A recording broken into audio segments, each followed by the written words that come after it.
जैसे ही तुमने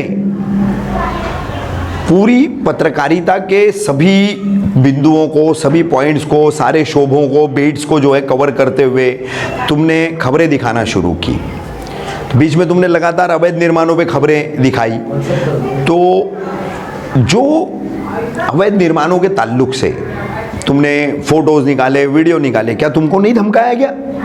आई धमकी भाई, बहुत धमकी आई ना।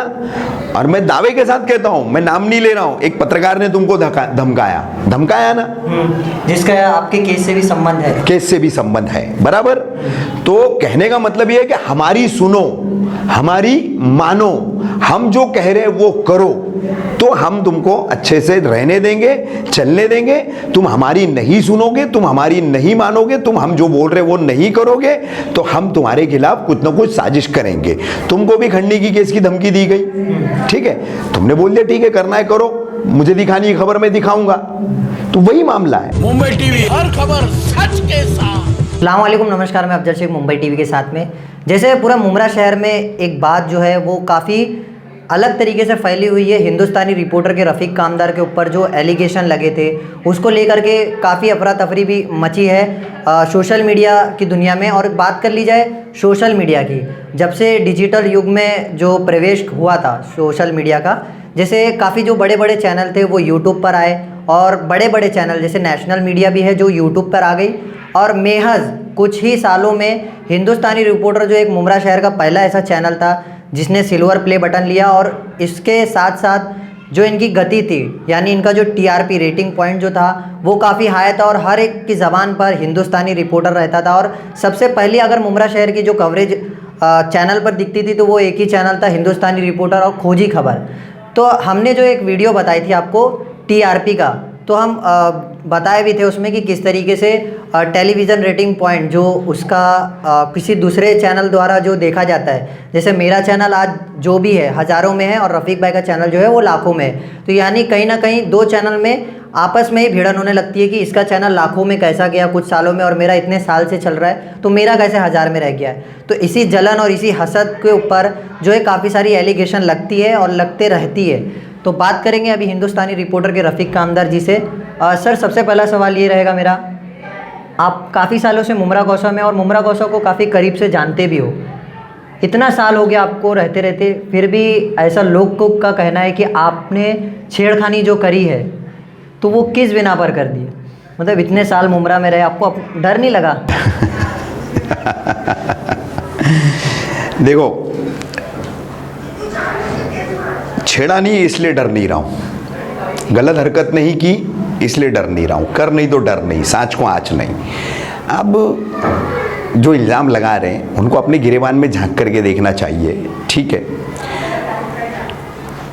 जो रिस्पेक्ट आप मुझे देते हो, जो इज्जत आप मुझे देते हो, तो उस रिस्पेक्ट को, उस इज्जत को जो एक व्यक्ति दूसरे व्यक्ति को देता है, एक पर्सन दूसरे पर्सन को देता है, तो कभी भी इज्जत मिलने वाले, रिस्पेक्ट मिलने वाले व्यक्ति ने उसको भूलना नहीं चाहिए कि ये हमें रिस्पेक्ट देते हैं, ये हमें इज्जत देते हैं। और जब बात महिला की है तो ऐसा तो है नहीं कि मुमरा गौसा में मैं मेरे चैनल से अगर अलल एलानिया बोलूं, डिक्लेरेशन के साथ बोलूं, आपके चैनल से बोलूं, किसी और के भी चैनल से बोलूं, दिन भर में मुझे महिलाओं के 50-100 फ़ोन आते हैं, अलग अलग मसलों के लिए आते हैं, टोरेंट के बिलों के लिए आते हैं, स्कूल फीस के लिए आते हैं, किसी कानूनी मसलों के लिए आते हैं, घरेलू विवाद के लिए आते हैं, सांपत्तिक विवाद के लिए आते हैं, लगातार आते हैं फ़ोन मुझे। महिलाएं मुझसे मिलती है, युवतियाँ मुझसे मिलती हैं। किसी भी महिला ने, युवती ने, अभी मेरे पास एक बच्ची का मामला चल रहा था, डोंबिवली मानपाड़ा पुलिस स्टेशन में उसकी शिकायत नहीं ली जा रही थी, तो मैं और शाहिद भाई जो है, शाहिद शेख आज का महानगर चैनल के, तो हम लोग खुद गए थे उस बच्ची के साथ में डोंबिवली मानपाड़ा पुलिस स्टेशन। वो बच्ची मेरे एक्टिवा पे बैठ करके गई है पीछे, ठीक है। तो कहने का मतलब ये है कि लड़कियां हैं, युवा लड़कियां हैं, तो ये हमारे साथ में अकेली आ रही हैं, जा रही हैं, रह रही है, घूम रही है, काम करवा रही है, अपनी शिकायतें लेकर आ रही है। अब मेरे पास जो है 5 बच्चियां थी, डोंबिवली और बदलापुर से आ रही थी। गायत्री परब है, प्रज्ञा है, हमारी दीपाली मेहरा करके एक है, और एक गुजराती बच्ची है दीक्षिता है। तो ये बच्चियाँ कॉलेज गोइंग, लास्ट ईयर है उनका, ग्रेजुएशन का लास्ट ईयर है। आप सोचिए कॉलेज की बच्चियाँ कैसे होगी, वो बच्चियाँ, वो लड़कियाँ कैसे होगी। वो मेरे ऑफिस पर इंटर्न करने के लिए आई है, वो साल भर मेरे पास रही है, इंटर्नशिप कर गई है। किसी को वीडियो एडिटिंग सीखनी थी, किसी को रिपोर्टिंग सीखनी थी, किसी को एंकरिंग सीखनी थी। उसके बाद लॉकडाउन लग गया, थोड़ा सा उनका काम बचा हुआ था, वो पूरा नहीं कर पाई बच्चियाँ वो। तो ऐसा नहीं है कि दुनिया में वाहिद पहली ऐसी कोई महिला है सबिया हुसैन जो मेरे काम के दौरान आई या मेरी ज़िंदगी में। तो ऐसी कई लड़कियां, कई बच्चियां जो है हमारे पास सीखने के लिए आई गई। क्या कोई ये पहली और आखिरी औरत है दुनिया की?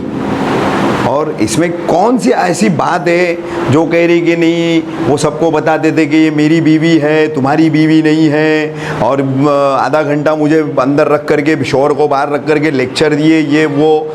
तो क्या बोल रही हो तुमको समझ है? और ये 1-1.25 साल पहले हुई अगर बात तुम्हारे दावे के मुताबिक है, तो तुम इतना टाइम क्यों खामोश रही? तुम बगैर बोले दोनों मियाँ बीवी चोरों की तरह भाग के निकल गए। फिर तुमने जाके दूसरा चैनल ज्वाइन किया, अब वो दूसरा छोड़ के तुम तीसरी जगह ज्वाइन हो। तो इतना अरसा चला गया और आज तुम बोल रहे हो, और उसके बाद अब तुम लगा रहे हो 28 तारीख की वो MIM की प्रेस कॉन्फ्रेंस की बात। तो इतने सारे लोग मौजूद है भाई, हाँ, यहाँ रास्ता चलता अगर किसी का हाथ किसी को लग जाता है तो आदमी जो है उस पर बवाल खड़ा कर देता है।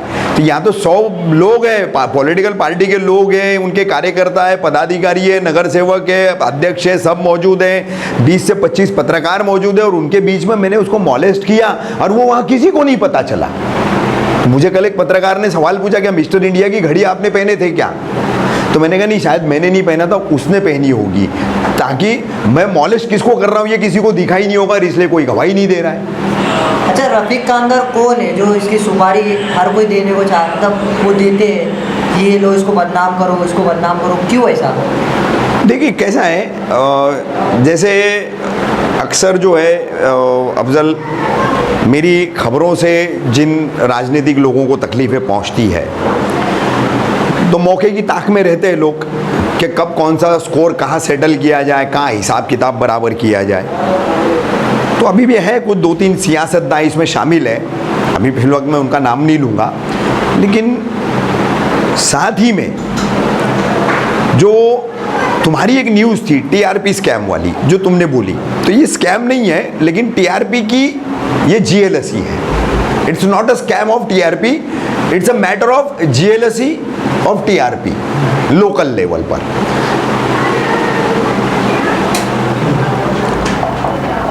तो हिंदुस्तानी रिपोर्टर जो है इतने कम अरसे में इतने ज़्यादा सब्सक्रिप्शन पर, इतने ज़्यादा व्यूइंग पर, इतनी बहुत आगे बढ़ गया है। तो अब इसका इलाज क्या है? हिंदुस्तानी रिपोर्टर को रोका कैसे जा सकता है? हिंदुस्तानी रिपोर्टर जो खबरें बता रहा है जिससे सियासी लोगों को तकलीफ हो रही है, जिससे और भी बहुत सारे माफिया टाइप के लोग हैं जो अलग अलग फील्ड में रहते हैं, ऐसों को तकलीफ हो रही है। तो कुत्ता कुत्ते का बैरी, तो पत्रकार का कांटा कौन निकालेगा? पत्रकार निकालेगा, किसी दूसरे को तो ला नहीं सकते। क्योंकि आज भी मुझे महिलाओं के फ़ोन आ रहे, सर कहाँ आना है बताइए, CP ऑफिस आना है बताइए, पुलिस स्टेशन आना है बताइए, DCP ऑफिस आना है बताइए, हम महिलाएं आएंगी, हम बात करेंगे आपके भी आप में उधर। तो मेरी माँ बहनों के लिए, क्योंकि मुझे भी तो किसी माँ ने जना है ना, मेरी भी तो बहनें हैं, मेरी बहन के साथ अगर कोई गलत हरकत कर देगा तो मैं भी बर्दाश्त नहीं करूंगा, लेकिन वो मामला जेन्युइन होना चाहिए, वो उस मामले में सच्चाई होनी चाहिए। मतलब जीभ उठाई, तालू को चिपका दी, जो मुंह में आया बड़बड़ कर दिया, जो बोलना है वो एलिगेशन लगा दिया, तो प्रूव करना अब आपको है, करते रहिए प्रूव, दिखाइएगा कैसे प्रूव करेंगे, कैसे साबित करेंगे। ये कुछ नहीं है, हसद और ईर्ष्या है, और राजनीतिक लोगों को जो मेरे से और मेरे चैनल की खबरों से तकलीफ है, ये इसका मिला जुला पूरा ये ताना बाना है पूरा। आगे जाकर के आप क्या अभी लड़ने के मूड में हो? जैसे TRP का जो आपने बताया कि काफ़ी लोग जलन और हसद भी रखते हैं मेरे चैनल से, और कहीं ना कहीं एक मन में तब सोच भी बना लेते हैं कि कैसे इस चैनल को बदनाम किया जाए या कैसे संपादक को बदनाम किया जाए। तो आप क्या करने वाले हो आने वाले दिनों में, ये सब जो आपके ऊपर चल रहा है उसको लेकर के? क्या आप लड़ाई लड़ोगे? मैं इस सवाल का जवाब तुमको देता हूं, लेकिन मैं एक छोटा सा सवाल तुम्हारे को करता हूं अफजल। पहले जब तुम चैनल चलाते थे, स्टार्ट के साल 2 साल तुम्हारा जो चैनल चला, तो उसका एक अलग अंदाज था, एक एंटरटेनमेंट वे में तुमने उसको रखा था, एंटरटेनमेंट से जुड़ी चीज़ें तुम लोगों तक पहुंचाते थे। जैसे ही तुमने पूरी पत्रकारिता के सभी बिंदुओं को, सभी पॉइंट्स को, सारे शोभों को, बेट्स को जो है कवर करते हुए तुमने खबरें दिखाना शुरू की, बीच में तुमने लगातार अवैध निर्माणों पे खबरें दिखाई, तो जो अवैध निर्माणों के ताल्लुक से तुमने फोटोज निकाले, वीडियो निकाले, क्या तुमको नहीं धमकाया गया? आई धमकी भाई, बहुत धमकी आई ना। और मैं दावे के साथ कहता हूं, मैं नाम नहीं ले रहा हूं, एक पत्रकार ने तुमको धमकाया ना, जिसका आपके केस से भी संबंध है। केस से भी संबंध है, बराबर। तो कहने का मतलब यह है कि हमारी सुनो, हमारी मानो, हम जो कह रहे हैं वो करो, तो हम तुमको अच्छे से रहने देंगे, चलने देंगे। तुम हमारी नहीं सुनोगे, तुम हमारी नहीं मानोगे, तुम हम जो बोल रहे वो नहीं करोगे, तो हम तुम्हारे खिलाफ कुछ ना कुछ साजिश करेंगे। तुमको भी खंडनी की केस की धमकी दी गई, ठीक है, तुमने बोल दिया ठीक है करना है करो, मुझे दिखानी है खबर मैं दिखाऊंगा, तो वही मामला है। अब रही कार्रवाई की बात, तो इन शॉर्ट जवाब तो अब दे के रहेंगे, बहुत हो गया। किस वे में देंगे? जब कानूनी कार्रवाई से देंगे, कानूनी कार्रवाई से। मैं देखिए कानून का पालन करने वाला आदमी हूं, मेरा कानून व्यवस्था पर पूरा विश्वास है, न्यायालयीन व्यवस्था पर पूरा विश्वास है, और मैं जो भी है पूरी कानूनी कार्रवाई करके करूंगा। मैं साजिशें करने वाला आदमी नहीं हूं साहब, क्योंकि मैं मुसलमान हूं, और मुसलमान मैदान में उतर कर लड़ना जानता है, साजिशें करना मुसलमान का काम नहीं है, ठीक है।